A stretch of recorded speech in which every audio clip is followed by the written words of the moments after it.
Welcome, my fellow nightmare enthusiasts, to a place where shadows dance and fear itself takes center stage. Tonight, we delve into the chilling embrace of the Victorian era, a time shrouded in fog and whispered secrets. Get ready for three terrifying tales, ripped from the pages of history and brought to life with chilling detail. Turn off the lights, my friends, and let the darkness consume you. Imagine, if you will, the cobblestone streets of London. The year is 1888. A thick, almost suffocating fog has descended upon the city, swallowing the gaslights and casting an eerie yellow glow upon the slick, wet stones. The air is heavy, not just with moisture, but with a palpable sense of dread. Footsteps echo in the distance, each one seemingly closer than the last. Yet the source remains shrouded in the swirling mist. A lone figure hurries along the desolate street, their face hidden beneath a wide-brimmed hat. This is Eleanor, a young woman returning home from a late visit with her aunt. Her heart pounds in her chest, each rapid beat echoing the growing unease within her.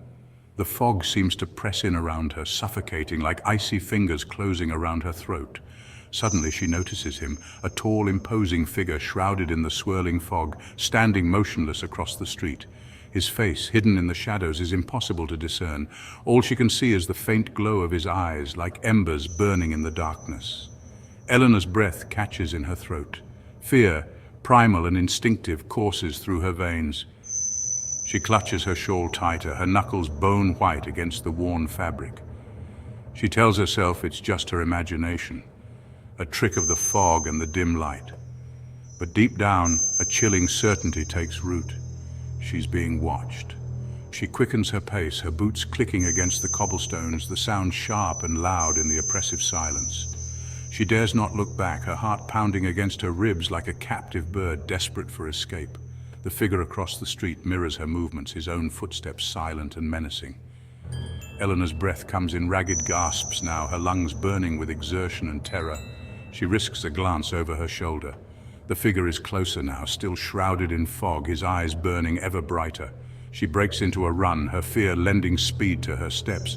The cobblestone streets, slick with fog and rain, offer no mercy, threatening to send her sprawling with every stride. But she doesn't dare slow down, not with that figure, that spectre, closing in behind her. She can hear him now, his breath rasping in the fog, each exhalation a promise of violence.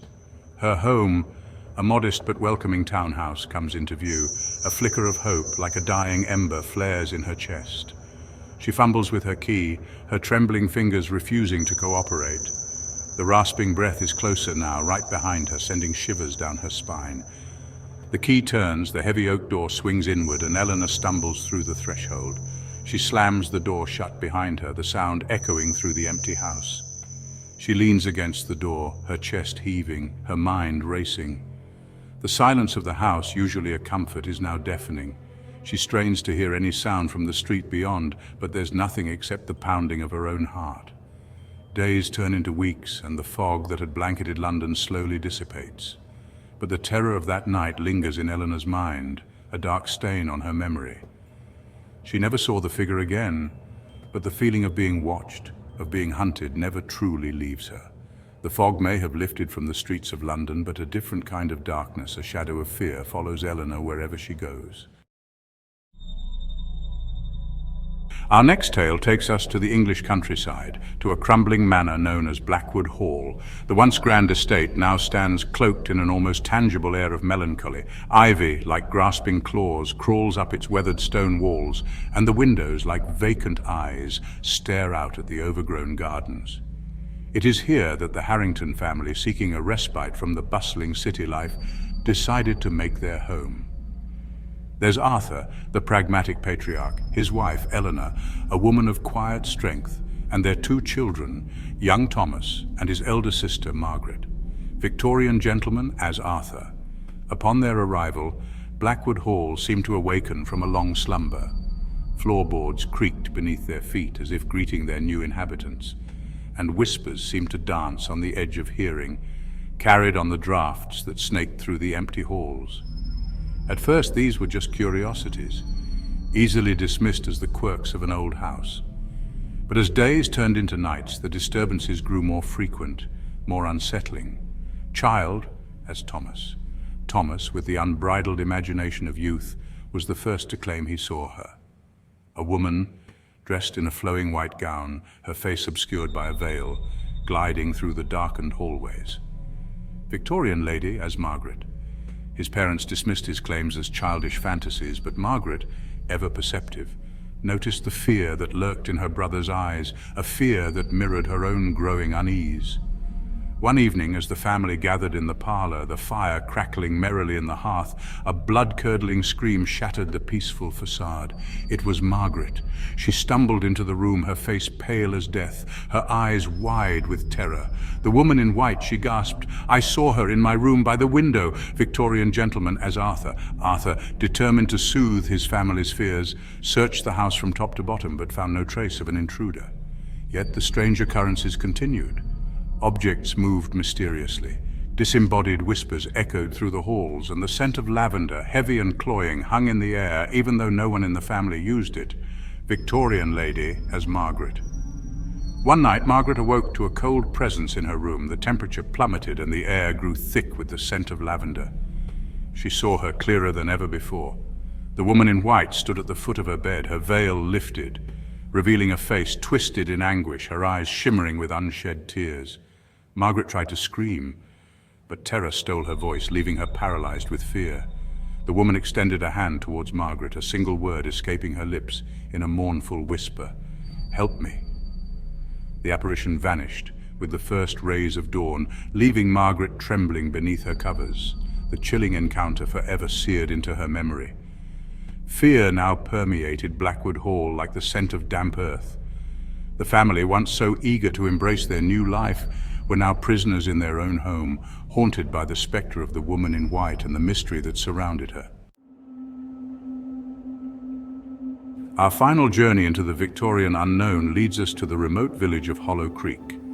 Nestled deep within a valley, shrouded by an ancient forest, Hollow Creek seemed untouched by time.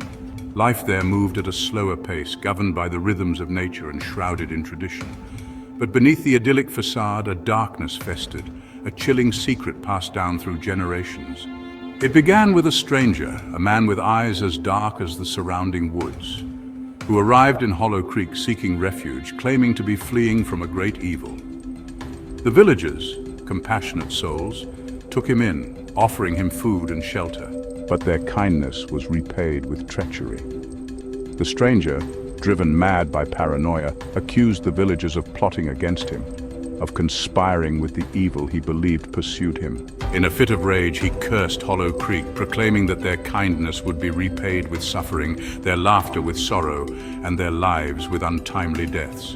His words, laced with madness and hate, hung heavy in the air. The villagers, initially dismissive, soon discovered the stranger's curse was not mere words, but a terrifying reality. A strange sickness swept through Hollow Creek, claiming the lives of livestock and crops alike. Children, once the very picture of health, grew pale and weak, their laughter silenced by a creeping malaise. Whispers of the stranger's curse spread like wildfire, fanning the flames of fear and suspicion. Villagers, once bound by generations of shared history, now eyed each other with suspicion, their hearts poisoned by fear and distrust. As darkness fell over Hollow Creek, so too did despair. The once vibrant community, now fractured and broken, turned inward, consumed by their own fear and the relentless grip of the curse. One by one, the villagers succumbed to despair or the strange illness that ravaged their bodies and minds. Their pleas for help went unanswered, their cries for mercy lost in the whispering wind that swept through the valley. Soon, only a handful of souls remained, haunted by the ghosts of their loved ones, and the chilling knowledge that they too would soon join the ranks of the departed.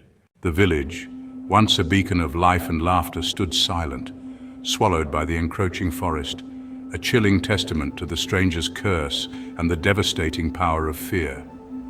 Hollow Creek became a ghost town, a chilling reminder that even in the remotest corners of the world, darkness can take root and fear, once unleashed, can consume all that it touches. And so, my fellow night owls, we come to the end of our journey through the shadows of the Victorian era. We've walked fog-laden streets, sought refuge in haunted mansions, and witnessed the devastating power of fear in a cursed village. Remember, these stories are more than just tales whispered in the dark. They are echoes of a time when the line between reality and the supernatural was blurred, and fear, primal and consuming, held sway.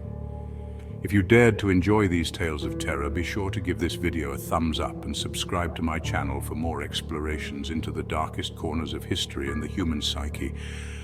Until next time, my friends, sleep with one eye open. You never know what lurks in the shadows.